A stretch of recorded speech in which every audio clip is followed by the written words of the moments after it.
Parliament house के banquet hall में वज़ीर-ए-आज़म शहबाज शरीफ की जानिब से इत्तेहादी सेनेटर्स के एजाज में ज़ोहराना जारी है, जबकि दूसरी जानिब ज़ोहराने की वजह से सेनेट और कौमी असम्बली के इजलास भी ताख़ीर का शिकार हैं। हम बात करेंगे रॉ न्यूज़ के रिपोर्टर उमैद अली से। उमैद, बताइएगा कौन कौन शामिल है इस ज़ोहराने में?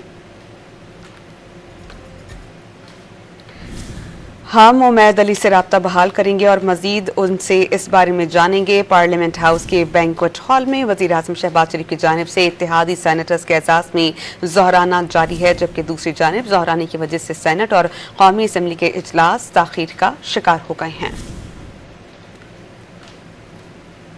हमारे साथ मौजूद हैं डॉ न्यूज़ के रिपोर्टर उमैद, उनसे जानते हैं। उमैद, इस ज़ोहराने में कौन कौन शरीक है और कौन नहीं आया?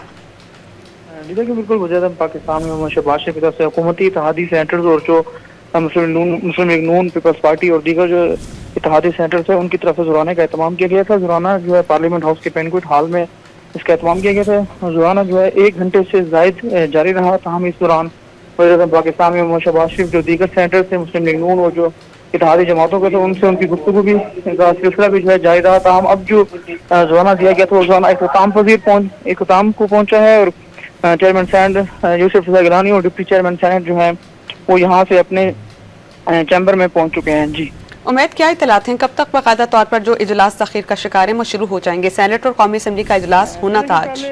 जी देखिए, बिल्कुल जो सेनेट का इजलास था वो तो ज़ोराने की वजह से जो है ताख़ीर का शिकार हो गया। अब जो है ज़ोराना वो खत्म हो चुका है, तो अब इत्तलात ही मौसूल हो रही है कि अब से कुछ देर बाद जो है सेनेट इजलास जो है बाज़ाब्ता तौर पर उसका अब से कुछ देर बाद इजलास सेनेट का शुरू हो जाएगा। बहुत शुक्रिया उमैद, आपने अपडेट किया।